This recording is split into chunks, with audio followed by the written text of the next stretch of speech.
हमारी न्यूज़ सबसे पहले पाने के लिए सब्सक्राइब करें टीवी इंडिया 2.0 को। बेल आइकन को प्रेस करें ताकि वीडियो अपलोड होते ही आपको नोटिफिकेशन मिल जाए। नमस्कार, सत श्री अकाल, आदाब। मैं हूं व्यक्त त्रिपाठी और आप देख रहे हैं टीवी इंडिया 2.0। मैं आपका बहुत बहुत स्वागत करता हूं आपके अपने फेवरेट शो मुद्दे की बात में।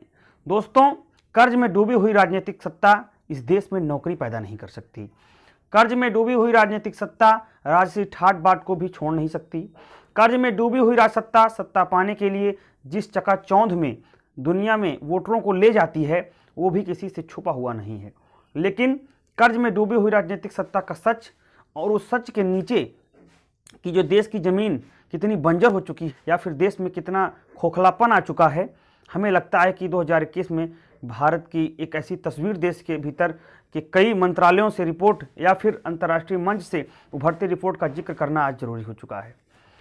मेरा सीधा सवाल है प्रधानमंत्री जी से कि क्या आप जानते हैं कि प्रधानमंत्री जी के नए बंगले में या उनके नए घर की स्वीकृति कब दी गई? आप अपनी स्क्रीन पर देखिए, 12 अप्रैल को ये अनुमति दी गई थी और ये अनुमति है करीब 10 बिल्डिंग्स बनाने की। प्रधानमंत्री का नया निवास स्थान, आज मैं सवाल पूछना चाहता हूं कि प्रधानमंत्री जिस निवास स्थान में रहते हैं क्या वो जर्जर हो गया है? कि प्रधानमंत्री को सुरक्षा को लेकर, सिक्योरिटी को लेकर आज तक का कोई मुद्दा सामने आया है? फिर 13,000 करोड़ के इस बड़े प्रोजेक्ट को क्यों स्वीकृति दी गई? क्या प्रधानमंत्री को सुरक्षा से लेकर आज तक किसी तरह की उनके आवास में उनको कोई दिक्कतें आई हैं? फिर इस भयावह दौर में 20,000 करोड़ रुपए के इस बड़े प्रोजेक्ट को स्वीकृति क्यों दी गई जब देश में कोरोना संकट से जूझ रहा है, जब देश पूरा देश कोरोना संकट से जूझ रहा है? अगर 20,000 करोड़ रुपए की फैक्ट्री लगवाई जाती तो कितने बेरोजगारों की बेरोजगारी दूर हो जाती। अगर 20,000 करोड़ रुपए में अस्पताल बनवा देते तो आज कितने लोग इस कोरोना के दौर में जो इलाज के अभाव में जिनकी मौतें हो रही हैं, आज उनकी मौतें ना होती। अगर इन्हीं 20,000 करोड़ रुपयों से ऑक्सीजन के प्लांट्स लगाए गए होते तो आज लोग इस तरह से बेरोजगार मरने की कगार में, जो लोग स्थितियाँ आज मरने के कगार पर हैं, वो लोग आज बेमौत न मरते। तो ऐसे में अब हम बात करते हैं कि क्या जो ये हो रहा है क्या ये ठीक हो रहा है? कि लेकिन महान भारत के प्रधानमंत्री नरेंद्र दामोदर दास मोदी जी अपने लिए राष्ट्रपति भवन के ठीक सामने 15 एकड़ मतलब लगभग 24 बीघा में अपने लिए महल बनवा रहे हैं। तो नई संसद और मंत्रियों के लिए नए 2 दफ्तर भी बनवा रहे हैं। उपराष्ट्रपति राष्ट्रपति के लिए नए घर भी बनवा रहे हैं। हिंदुस्तान में एक तरफ कोरोना से मरने वालों के लिए जेसीबी से खबरें खोदी जा रही हैं तो वहीं दूसरी तरफ सेंट्रल विस्टा के लिए इंडिया गेट से लेकर राष्ट्रपति भवन तक 3 किलोमीटर तक का लंबा रास्ता खोदा जा रहा है। गम में डूबे भारत के लोग पूछते हैं कि क्या देश के नए संसद भवन को में या फिर देश को नए संसद भवन की ज़रूरत है और प्रधानमंत्री को नए घर की ज़रूरत है?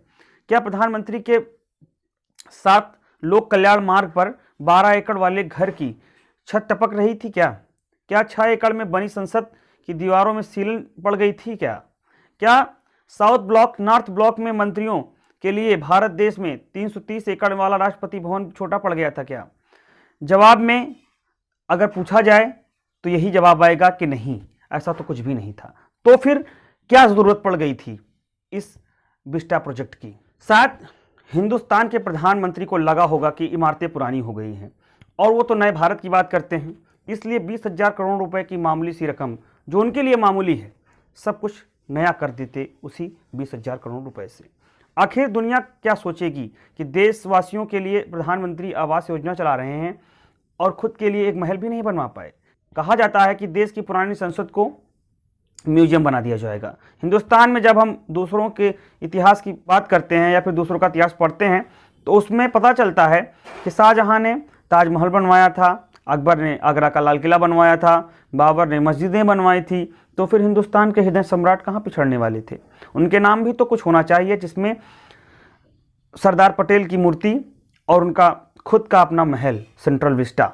दोस्तों, ताजमहल से लेकर अब तक की जो भी इमारतें बनी हैं वो गंवा रही हैं कि जब जब भी नई इमारतें बनी हैं कुर्बानी तो देनी पड़ी है। और हिंदुस्तान भी आज उसी दौर से गुजर रहा है जहां रोज़ 4,000 लोग मर रहे हैं और 4 लाख लोग बीमार पड़ रहे हैं। और इस समय सेंट्रल विस्टा प्रोजेक्ट कोरोना से भी तेज रफ्तार से चल रहा है। सिर्फ शौकिया तौर पर ही ये हो रहा है क्योंकि असल में इसकी कोई ज़रूरत ही नहीं है।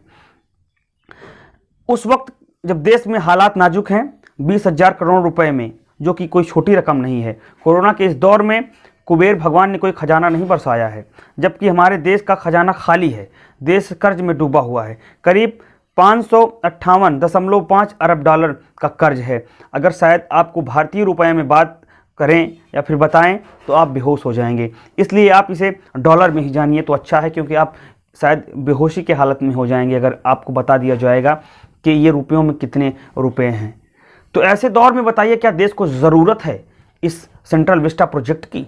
क्या मंत्रियों को इसका विरोध नहीं करना चाहिए? जब कोई नया एक्ट पारित होता है तो विपक्ष भी बोलता है, विपक्ष भी आवाज़ उठाता है कि इसको मंजूरी ना होनी चाहिए या फिर अपनी राय व्यक्त करता है। लेकिन जब बात होती है अपने नेताओं की अपने शौकिया तौर पर अपने शान शौकत की बात होती है, जब नेताओं के लिए कोई चीज़ बनाई जाती है, चाहे फिर वो उनकी पेंशन हो, उनकी खुद की पेमेंट बढ़ाने की बात हो या फिर उनके लिए कोई आवास बनाने की बात हो, तब वो लोग कोई भी विरोध नहीं करते हैं। तब ये सारे मामले आसानी से निपट जाते हैं। तब ना तो कोई संसद में हंगामा खड़ा किया जाता है, ना उसके विरोध में कोई आता है, क्योंकि उन्हें अपने शान शौकत में कोई कमी नहीं होनी चाहिए। भले ही देश मर रहा हो, उनसे उससे कोई मतलब नहीं है। तो ऐसे में सबसे बड़ा सवाल ये उठता है कि क्या देश में जो ये आज हालात पैदा हुए हैं, क्या इस हालात में ये सेंट्रल विस्टा प्रोजेक्ट ज़रूरी था? ये सवाल मेरा नहीं है, आप सबका है, पूरी जनता का सवाल है। मैं आपकी राय जानना चाहता हूँ कि इसमें आपकी राय क्या है, तो हमें लिख कर भेजिए कमेंट के माध्यम से। नमस्कार।